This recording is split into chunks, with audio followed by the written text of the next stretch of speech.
Hello my dear students, welcome back to my YouTube channel. मेरे YouTube channel पर आप लोग का बहुत बहुत स्वागत है।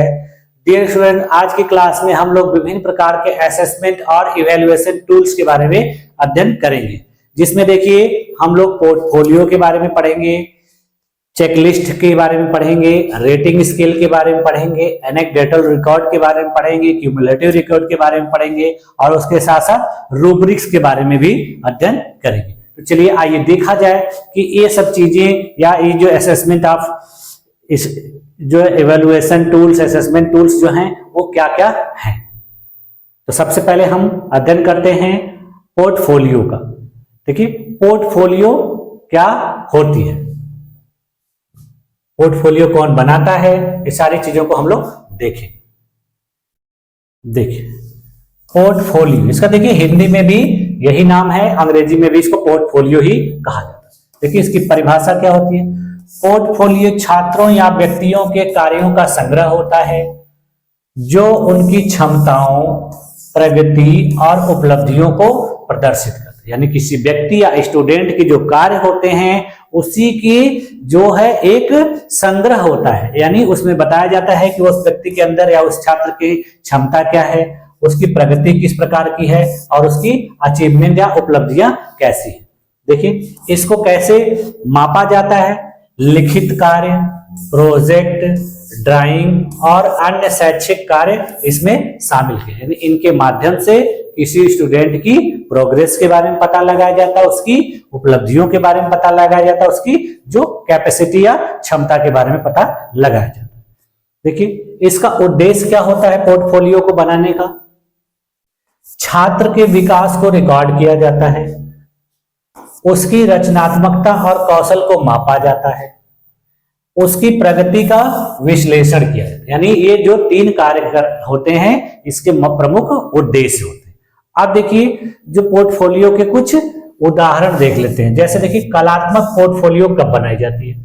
किसी कला छात्र का ड्राइंग, पेंटिंग और स्कल्पचर का जो संग्रह होता है उसके लिए क्या बनाई जाती है, कलात्मक पोर्टफोलियो बनाई जाती है। उसी प्रकार से देखिए शैक्षणिक पोर्टफोलियो बनाई जाती है। ये शैक्षणिक पोर्टफोलियो देखिए किसके लिए बनाई जाती है, छात्रों के निबंध, प्रोजेक्ट रिपोर्ट और असाइनमेंट का संग्रह करके इसको तैयार किया जाता है। अगली जो है पोर्टफोलियो देखियो उसको व्यावसायिक पोर्टफोलियो कहा जाता है। यह पोर्टफोलियो देखियो किसी ग्राफिक डिजाइनर का उसके द्वारा किए गए डिजाइन प्रोजेक्ट्स का संग्रह होता है, जिससे पता चलता है कि उसकी क्या क्षमता है, उसकी क्या प्रगति है, उसकी क्या उपलब्धियां। इसकी देखिए विशेषताएं क्या होती हैं। यह देखिए व्यक्तिगत विकास का एक दीर्घकालिक दस्तावेज या डॉक्यूमेंट होता है। इससे देखिए छात्र की ताकत और रुचियों को प्रदर्शित किया जाता है। अब देखिए आते हैं जांच सूची यानी चेक लिस्ट। देखिए ये भी देखिए क्या है, ये भी असेसमेंट और इवैल्यूएशन टूल्स के रूप में जाना जाता है। देखिए चेक लिस्ट एक सूची होती है जिसमें विशेष मानदंड या कार्यों को पूरा करने की स्थिति की जांच की जाती है। यानी स्टूडेंट को कोई कार्य दिया गया है और उसने उस कार्य को किस तरीके से कितना पूरा किया है उसको पता लगाया जाता है। और ये पता लगाने का कार्य कौन करता है, एक टीचर, एक ऑब्जर्वर या पर्यवेक्षक या छात्र द्वारा खुद पता लगाया जाता है। देखिए इसका उद्देश्य क्या होता है, यह सुनिश्चित करता है कि सभी आवश्यक कार्य या मानदंड पूरे किए गए हैं कि नहीं। दूसरी चीज, किसी गतिविधि या कार्य को व्यवस्थित रूप से किया गया है कि नहीं, उसका भी मापन इसके द्वारा किया जाता है। अब देखिए उदाहरण स्वरूप देख लीजिए कक्षा गतिविधि के लिए चेकलिस्ट कैसे तैयार की जाती है। देखिए इसमें पता लगाया जाता है कि क्या छात्र ने सभी असाइनमेंट पूरे किए हैं, यानी उसने जितने भी असाइनमेंट दिए गए हैं उसने उसको पूरे किए हैं कि नहीं। क्या प्रोजेक्ट सही समय पर जमा हुआ, उसमें देखा जाता है कि जो प्रोजेक्ट का टाइम था उसने उस प्रोजेक्ट को उस टाइम के अनुसार जमा किया कि नहीं। अगली देखिए चेकलिस्ट बनती है अनुभव आधारित चेकलिस्ट। इसमें देखिए प्रयोगशाला कार्य में उपकरणों का सही उपयोग किया गया कि नहीं या उनका किस प्रकार से उपयोग किया गया। किसी खेल में आवश्यक तकनीकों का पालन किया गया कि नहीं। यानी इन सब चीजों को देखकर फिर उसकी चेकलिस्ट या जांच सूची बनाई जाती है। उसमें देखिए जो ऐसे फॉर्मेट होता है उसमें जो चीज किया जाता है उसमें राइट का ऑप्शन और यहाँ पर क्रॉस, ऐसे राइट ऐसे क्रॉस। तो इस प्रकार से चेकलिस्ट बनाई जाती है। विशेषता देखिए, यह सरल और व्यवस्थित होती है। इसका उपयोग प्रदर्शन के विशिष्ट मानदंड को मापने के लिए किया जाता है।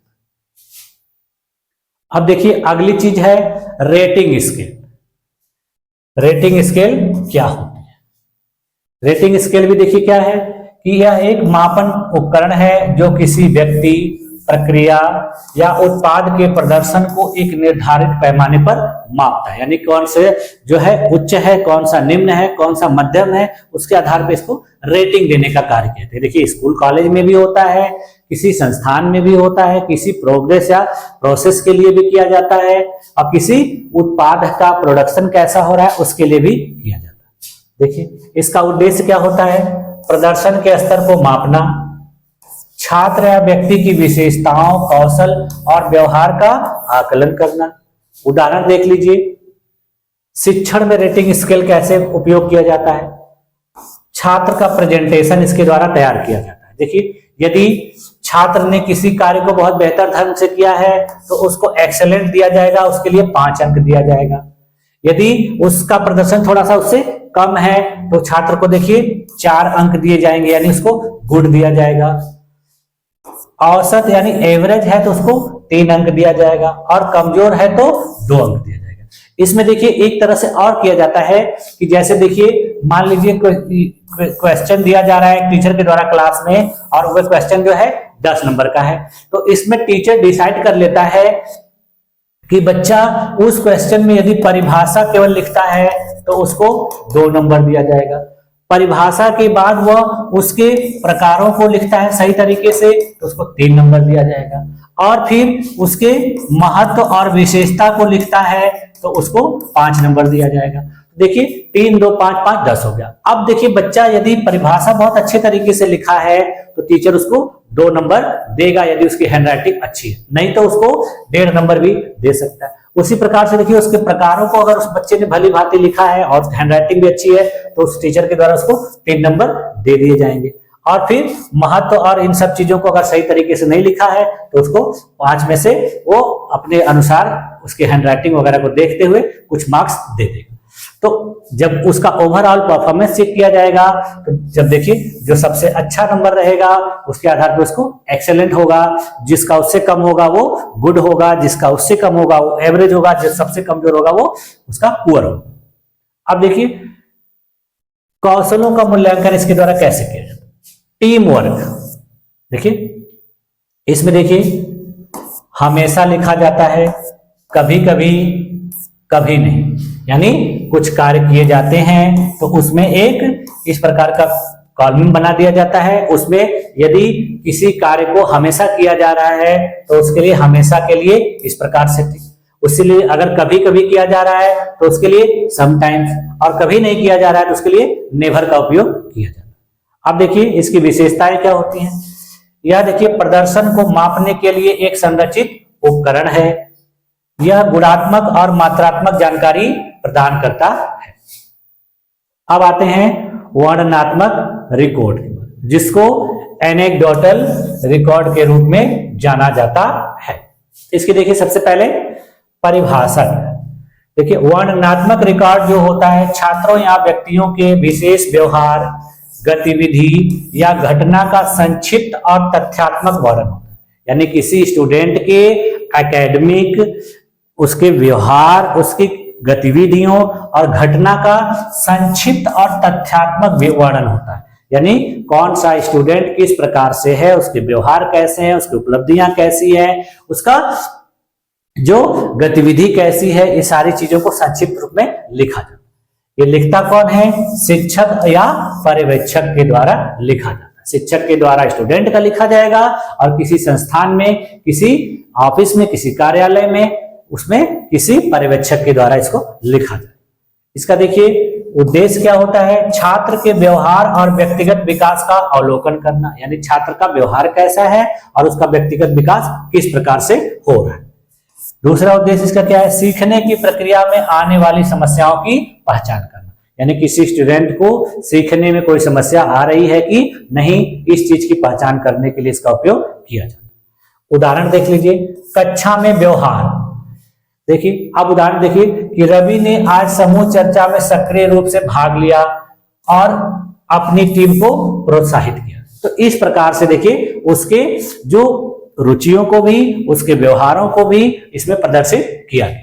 देखिए शॉर्टकट में बता दिया गया कि देखिए जो है रवि नामक बालक है जो समूह चर्चा में शामिल हुआ है, सक्रिय रूप से भाग लिया है और उसने अपनी टीम को प्रोत्साहित भी किया। देखिए शॉर्टकट में उसकी विशेषताओं को इसमें बता दिया गया। उसी प्रकार से देखिए किसी विशेष घटना का वर्णन करने के लिए देखिए इसको कैसे कहते हैं, रीमा ने आज गणित की समस्या को हल करने के लिए एक नया तरीका सुझाया जो प्रभावी था। देखिए प्रभावी हो गया, नया तरीका हो गया और समस्या हो। तो देखिए इसको शॉर्टकट में इस प्रकार से एक शिक्षक के द्वारा इसको तैयार किया गया। अब देखिए इसकी विशेषता क्या है, यह व्यक्तिगत और गैर आधिकारिक रिकॉर्ड है, छात्र की आदतों और व्यवहार का विवरण देता है। देखिए एक तरह से व्यक्तिगत रूप से तैयार किया जाता है और एक गैर आधारिक रिकॉर्ड है, यानी इसका कोई आधिकारिक महत्व नहीं होता है, यानी किसी अधिकारी के द्वारा नहीं होता है, इससे कोई बहुत बड़ा कार्य नहीं किया जाता है, बस एक आकलन करने के लिए इसको तैयार किया जाता है। इससे देखिए छात्र की आदतों और व्यवहार का पता चलता है उस शिक्षक। अब देखिए इसको इस रूप में भी पांचों को देख लेते हैं। देखिए जैसे तकनीक के आधार पर देखिए पोर्टफोलियो जो है उसकी परिभाषा और उदाहरण। देखिए सारांश में देखें, पोर्टफोलियो देखिए कार्यों का संग्रह है जो प्रगति और उपलब्धियों को दर्शाता है। इसको मापने के लिए देखिए असाइनमेंट और प्रोजेक्ट को कलेक्ट किया जाता है। चेक लिस्ट देखिए क्या होती है, कार्यों की जांच के लिए एक सूची होती है। ये देखिए प्रयोगशाला कार्य की पूरी सूची इसमें प्रदर्शित की जाती है। रेटिंग स्केल देखिए क्या होता है, प्रदर्शन मापने का एक पैमाना होता है। इसमें प्रस्तुति को देखिए 1 से 5 के स्केल पर मापा जाता है, यानी जो स्टूडेंट 5 पाता है वो सबसे बेस्ट है, जो स्टूडेंट 1 पाता है वो सबसे पुअर है। देखिए वर्णनात्मक रिकॉर्ड में देखिए क्या होता है, छात्र के व्यवहार और घटनाओं का वर्णन किया जाता है, किस प्रकार की घटना में छात्र का बिहेवियर किस प्रकार से था। देखिए कक्षा में छात्र के विशेष योगदान का विवरण, कक्षा में यदि कोई कार्य हुआ, कोई प्रोग्राम आयोजित हुआ तो उसमें छात्र ने किस प्रकार से प्रतिभाग किया। देखिए इससे निष्कर्ष निकल के क्या आ रहा है, ये चारों तकनीकी मूल्यांकन प्रक्रियाओं को व्यवस्थित, सरल और प्रभावी बनाती हैं। इनका चयन मूल्यांकन के उद्देश्य और परिस्थिति के अनुसार किया जाना चाहिए। देखिए जिस प्रकार का उद्देश्य हो उसी प्रकार की जो इवैल्यूएशन टूल्स है उसका उपयोग किया जाना चाहिए। अब देखिए आते हैं जो अगला है रूब्रिक्स के बारे में, यानी रूब्रिक्स क्या होता है। देखिए रूब्रिक्स भी देखिए क्या है, यह भी एक मूल्यांकन उपकरण है जो छात्रों के कार्यों, प्रदर्शन या परियोजनाओं का मूल्यांकन करने के लिए उपयोग किया जाता है। इसे देखिए एक प्रकार के दिशा निर्देश के रूप में देखा जाता है जो स्पष्ट रूप से बताता है कि मूल्यांकन किस आधार पर और अब कैसे किया जाएगा। यानी देखिए ये एक मूल्यांकन टूल्स है जिस यह बताता है कि यह मूल्यांकन किस आधार पर किया जाएगा और इसके लिए किस किस दिशा निर्देशों का पालन किया जाएगा। अब देखिए रूब्रिक्स के कुछ मुख्य घटक होते हैं। देखिए वो क्या क्या है, मूल्यांकन का मापदंड होना चाहिए, यानी जो कोई भी मूल्यांकन किया जा रहा है तो उसकी कोई क्राइटेरिया या मापदंड होना चाहिए। देखिए वे मानदंड जो कार्य या प्रदर्शन का मूल्यांकन करने के लिए चुने जाते हैं, जैसे रचनात्मकता होनी चाहिए, सटीकता होनी चाहिए, प्रस्तुति होनी चाहिए इत्यादि। उसी प्रकार से देखिए प्रत्येक मापदंड का कुछ लेवल होना चाहिए, लेवल्स ऑफ परफॉर्मेंस। इसमें देखिए प्रत्येक मापदंड के लिए प्रदर्शन स्तर जैसे उत्कृष्ट, अच्छा, औसत, कमजोर के रूप में इसको प्रदर्शित किया जाना चाहिए। प्रत्येक स्तर का देखिए विवरण दिया जाना चाहिए। इसमें प्रत्येक स्तर पर प्रदर्शन के मानकों का स्पष्ट विवरण इसमें दिया जाता है। इससे छात्र समझ सकते हैं कि उन्हें उच्चतम स्कोर प्राप्त करने के लिए क्या करना है। यदि किसी स्टूडेंट का कम मार्क्स आया तो उसको वहां पर विवरण दे दिया जाएगा कि आपका इस कमी की वजह से इतना कम नंबर आया, तो वो बच्चा क्या करेगा, बाद में अपनी उस कमी को क्या करेगा, सुधार लेगा। स्कोरिंग, देखिए इसमें नंबर भी दिए जाते हैं, प्रत्येक स्तर के लिए निर्धारित अंक या रेटिंग प्रदान की जाती है। ठीक है, आप देखिए रूब्रिक्स के प्रकार, रूब्रिक्स कितने प्रकार की होती है।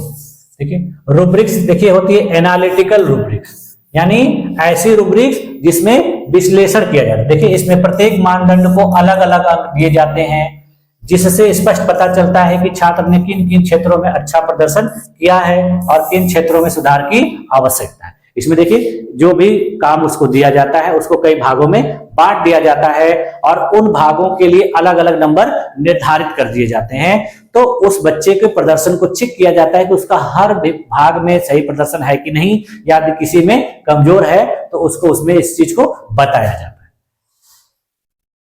हॉलिस्टिक रूब्रिक्स देखिए क्या होता है, इसमें छात्र के समग्र प्रदर्शन का मूल्यांकन किया जाता है और एक ही स्कोर दिया जाता है, यानी उसके पूरे संपूर्ण कार्य का अवलोकन करके उसको एक स्कोर दे दिया जाता है। अब देखिए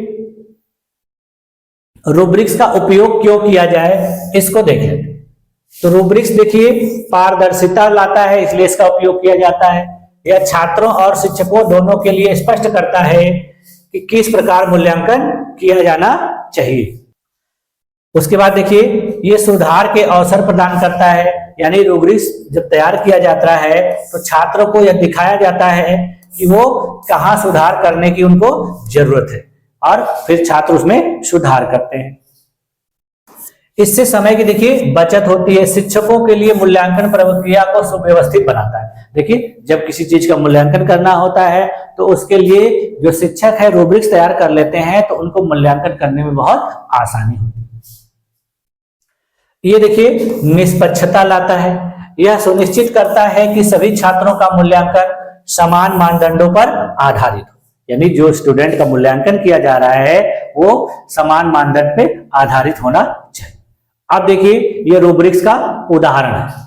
देखिए इसमें देखिए यदि छात्रों को एक निबंध लिखने को कहा गया है तो रूब्रिक्स देखिए कुछ इस प्रकार से हो सकता है। देखिए आप देखिए छात्र का जो मापदंड क्या क्या है, कंटेंट, यानी कंटेंट पर यदि कोई बच्चा विस्तृत और बेहतर जानकारी दे रहा है तो उसको देखिए 4 नंबर दिया जाएगा। यदि विषय पर पर्याप्त जानकारी है तो उसको 3 नंबर दिया जाएगा। जानकारी अधूरी है तो 2 नंबर दिया जाएगा, और बच्चा विषय से भटक गया है, पूछा कुछ और गया है, लिख कुछ और रहा है तो उसको 1 नंबर दे दिया। इससे पता चलेगा कि वो बच्चा बहुत कमजोर है। अब देखिए उसके स्ट्रक्चर पर देखिए लिखा जाएगा स्पष्ट और तार्किक। दूसरा देखिए क्या लिखा जाएगा, ज्यादातर तार्किक। यहां लिखा जाएगा कुछ असंगत, और जिसका पूरी तरह से गड़बड़ होगा तो यहां लिख दिया जाएगा देखिए इसका जो सिस्टम है भटक गया है तो उसको असंगत और भ्रमित लिखा जाएगा। देखिए व्याकरण में देखिए कहा जाएगा यदि कोई गलती नहीं है तो कोई गलती नहीं, थोड़ी बहुत गलती रहेगी तो कुछ मामूली गलतियां, कई गलतियां, बार बार गलतियां। तो इस प्रकार से जब फीडबैक दे दिया जाता है तो बच्चे अपने उस चीजों में सुधार कर लेते हैं। तो ठीक है, तो देखिए इस तरह से रूब्रिक्स जो है छात्रों को स्पष्ट रूप से दिखाता है कि उन्हें किन किन बिंदुओं पर ध्यान देना चाहिए और शिक्षकों के लिए मूल्यांकन को यह सरल बनाने में मदद करता है। अब देखिए हम लोग आते हैं क्यूमुलेटिव रिकॉर्ड की तरफ, जिसको संचयी रिकॉर्ड के रूप में भी जाना जाता है। देखिए यह जो है एक व्यवस्थित और व्यापक दस्तावेज होता है जिसमें एक छात्र की शैक्षणिक, सह पाठ्यक्रम, सामाजिक, भावनात्मक और शारीरिक प्रगति से संबंधित सभी जानकारी को दर्ज किया है। देखिए ये जितने भी आपने असेसमेंट टूल्स देखे ये इन सब में सबसे विस्तृत और व्यापक है, यानी एक स्टूडेंट की सारी जानकारियों को इसमें रिकॉर्ड करके रखा जाता है। यानी वो स्टूडेंट पढ़ने लिखने में कैसा है, उसका शारीरिक स्ट्रक्चर कैसा है, उसके व्यवहार कैसे हैं, उसके सामाजिक बर्ताव कैसा है, ये सारी चीजों को इसमें, उसकी पाठ्य सहगामी क्रियाएं कैसी हैं, तो वो इमोशनल है कि नहीं, ये सारी चीजें। इससे देखिए छात्रों का विकास और प्रदर्शन का दीर्घकालिक रिकॉर्ड तैयार किया जाता है। यानी देखिए वो जो था एनेक्डोटल, वो देखिए अल्पकालिक रिकॉर्ड था, ये देखिए एक दीर्घकालिक रिकॉर्ड है। इसमें छात्र की सारी जानकारियों को दर्ज किया जाता है। देखिए इसकी क्या विशेषता होती है, देखिए ये सबसे बड़ी विशेषता इसकी होती है समग्रता, यानी इसमें जो छात्र का ये तैयार किया जाता है उसके हर पहलू को तैयार किया जाता है, इसमें शामिल किया। देखिए छात्र के हर पहलू को कवर किया जाता है, जैसे एकेडमिक प्रदर्शन, स्वास्थ्य रिपोर्ट, गतिविधियों में भागीदारी, सामाजिक व्यवहार इत्यादि। यानी देखिए कोई स्टूडेंट पढ़ने में बहुत तेज है लेकिन कॉलेज स्कूल में किसी भी प्रकार का प्रोग्राम का आयोजन हो रहा है तो उसमें प्रतिभाग नहीं ले रहा है, तो ये भी देखा जाता है। वो बच्चा देखिए स्वस्थ रहता है, हर समय क्लास टाइम पे आता है, कोई क्लास मिस नहीं करता, ये भी देखा जाता है। फिर बच्चा वहां क्लास में टीचर के साथ और स्टूडेंट के साथ किस प्रकार का बिहेव करता है, ये देखा जाता है। फिर बच्चे का जो और भी कार्य दिए जाते हैं, जैसे होमवर्क दिए जाते हैं, प्रोजेक्ट दिए जाते हैं, असाइनमेंट दिए जाते हैं, वो टाइम पे पूरा करता है कि नहीं, ये सारी चीजें इसमें देखी जाती है। अब देखिए दूसरी इसकी क्या है, अविरलता यानी कंटिन्यूटी। ये देखिए इसमें कंटिन्यूटी भी चेक की जाती है, यानी यह रिकॉर्ड जो है हमेशा अपडेट होता रहता है। यानी किसी स्टूडेंट के इन सब चीजों को तैयार किया गया और बाद में देखा गया कि उसमें कुछ सुधार हुआ है तो उसको अपडेट कर दिया जाएगा, जिससे देखिए छात्र की प्रगति और विकास को देखा जाता है। ऐसा नहीं है कि किसी छात्र के बारे में पहले से जो चीज लिख के तैयार करके रख दी गई अब उसको वही मान लिया जाएगा, नहीं, इसको समय समय पर कंटिन्यू किया जाएगा। यानी एक बार तैयार किया गया, फिर इसका एक समय निर्धारित होता है और फिर उसके बाद फिर से उस चीज को चेक किया जाएगा और जांचा जाएगा। देखिए व्यक्तिगत विवरण होता है, यानी एक एक स्टूडेंट का ये अलग अलग तैयार होता है। वहां सब में देखिए कि हर स्टूडेंट का देखिए सामूहिक रूप से हो रहा था, यहाँ पर देखिए अलग अलग स्टूडेंट का क्यूमुलेटिव रिकॉर्ड तैयार किया जाता है। देखिए प्रत्येक छात्र का रिकॉर्ड व्यक्तिगत होता है जो उसकी विशेष आवश्यकताओं और विकास को दर्शाता है। यानी इस रिकॉर्ड को देख लेने से आप किसी स्टूडेंट के बारे में पूरी जानकारी प्राप्त कर सकते हैं। आप देखिए इसमें सटीकता होती है, यानी एक्यूरेट होता है। इसमें पूरा सुनिश्चित किया जाता है कि जानकारी सही और सत्य, यानी शिक्षक जब इसको तैयार करेंगे तो उसको देख के समझ के करेंगे कि इसमें किसी गलत चीज को न लिखा जाए, गलत चीजों को रिकॉर्ड नहीं किया जाए। संचयी रिकॉर्ड में शामिल जानकारियां क्या क्या होती हैं। देखिए सबसे पहले व्यक्तिगत जानकारी में क्या क्या होती है कि उस बच्चे का नाम होता है, उसकी जन्म तिथि होती है, माता पिता का नाम होता है, उसका पता होता है, संपर्क विवरण इत्यादि। यानी देखिए ये उसकी व्यक्तिगत जानकारी होती है। इससे पता चल जाता है कि वो बच्चा कहाँ रहता है, उसके माता पिता का नाम क्या, उसकी जन्म तिथि क्या है, उसका सारा डिटेल। फिर उसके बाद देखिए उसकी शैक्षणिक जानकारी होती है, यानी कक्षाओं में प्राप्त अंकों का विवरण होता है, वार्षिक परीक्षा के परिणाम होते हैं, उसकी प्रगति रिपोर्ट होती है। उसके बाद देखिए उसकी पाठ्य सहगामी गतिविधियों का भी रिकॉर्ड होता है, जिसमें देखा जाता है बच्चा खेल में कैसा है, कला उसकी कैसी है, संगीत में उसका इंटरेस्ट है कि नहीं, नाटक में वो भाग लेता है कि नहीं, विभिन्न प्रकार की प्रतियोगिताओं में उसकी भागीदारी किस प्रकार की है और उसकी कुछ अन्य उपलब्धियां किस प्रकार की है। फिर उसके बाद देखिए इसमें स्वास्थ्य संबंधी जानकारी में क्या क्या चीजें रिकॉर्ड की जाती है। देखिए बच्चे शारीरिक रूप से फिट है कि नहीं, उसके मेडिकल रिकॉर्ड किस प्रकार से हैं, उसको कोई बीमारी है कि नहीं, उसको हाल फिलहाल में कोई बीमारी हुई कि नहीं, उसका उसने किस प्रकार से उपचार कराया, टीकाकरण उसके कितने लगाए गए हैं, उसको कौन कौन से टीके लगाए गए हैं, ये सारी चीजें। उसके बाद सामाजिक और भावनात्मक पहलुओं को शामिल किया जाता है। इसमें देखा जाता है कि शिक्षक और परामर्शदाता के नोट्स, छात्र का व्यवहार, नेतृत्व क्षमता, दोस्तों के साथ संबंध। यानी इसमें देखा जाता है कि शिक्षक के द्वारा उस छात्र को किस प्रकार का फीडबैक दिया गया, किस प्रकार के सुधार की बात कही गई, छात्र का व्यवहार किस प्रकार से है, उसके अंदर नेतृत्व की क्षमता है कि नहीं, वह दोस्तों के साथ किस प्रकार का बिहेव करता है। ये देखिए सामाजिक और भावनात्मक पहलू में शामिल हो। अब जाते हैं संचयी रिकॉर्ड के लाभ। संचयी रिकॉर्ड का लाभ क्या होता है। देखिए मैंने अभी आप लोगों को बताया कि संचयी रिकॉर्ड देखिए समग्र मूल्यांकन करता है, यानी किसी छात्र के शैक्षणिक और गैर शैक्षणिक पहलुओं का समग्र मूल्यांकन करता है। दूसरी चीज देखिए क्या होती है, नियोजन में सहायता प्रदान करता है।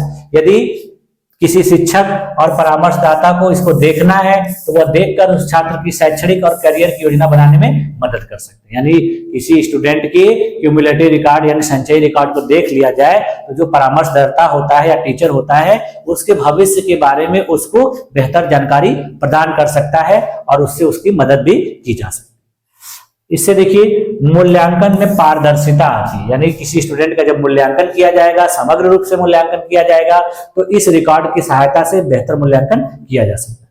देखिए छात्र और अभिभावक दोनों के स्पष्ट रूप से दिखाता है कि छात्र ने कहां और कितना सुधार किया। देखिए इससे छात्र को भी फायदा होगा, उससे गार्जियन को भी फायदा होगा और स्कूल और टीचर को भी होगा। इससे देखिए ट्रैकिंग की जा सकती है, छात्र की प्रगति और उसके सुधार के लिए एक दीर्घकालिक संदर्भ प्रदान करता है। यानी इससे बच्चे को ट्रेस किया जाएगा कि उसका पिछले साल रिकॉर्ड ऐसा था, उसकी सिचुएशन इस प्रकार थी, उसकी प्रोग्रेस इस प्रकार थी, इस साल उसका प्रोग्रेस इस प्रकार से। आप देखिए इसका महत्व देख लेते हैं, यानी संचयी रिकॉर्ड किस प्रकार महत्वपूर्ण है। देखिए संचयी रिकॉर्ड का उपयोग छात्रों की व्यक्तिगत और शैक्षणिक जरूरतों को समझने के लिए किया जाता है। पहला महत्व इसका हो गया। यह न केवल उनके प्रदर्शन को रिकॉर्ड करता है बल्कि उनकी कमजोरियों और मजबूतियों की पहचान करके उन्हें सही दिशा में मार्गदर्शन करने में मदद करता है। अगला देखिए क्या है, यह रिकॉर्ड स्कूलों, कॉलेजों और अन्य शैक्षणिक संस्थानों के लिए अत्यंत उपयोगी होता है। तो इस प्रकार से देखिए यह जो है एक महत्वपूर्ण रिकॉर्ड के रूप में देखा जाता है। और जितने भी आप लोगों ने असेसमेंट और इवैल्यूएशन टूल्स का अध्ययन किया, इनसे संबंधित क्वेश्चंस आपके एग्जाम में जरूर आते हैं। तो आपको ध्यान देना है कि कौन सा जो असेसमेंट टूल्स है किस प्रकार से उपयोग किया जाता है और इसमें किस प्रकार की जानकारी उपलब्ध कराई जाती है। तो आज की क्लास में यहीं तक रखा जाए और नेक्स्ट क्लास में हम लोग इसकी आगे की चीजों का अध्ययन करेंगे। तो आज की क्लास में मुझे पूरी उम्मीद है कि आप लोगों को ये सारी चीजें समझ में आई होंगी और आप लोगों ने इतने देर तक मेरे क्लास में अपने आप को बनाए रखा, इसके लिए आप लोगों का बहुत बहुत धन्यवाद। मिलते हैं नेक्स्ट क्लास में, तब तक के लिए थैंक यू।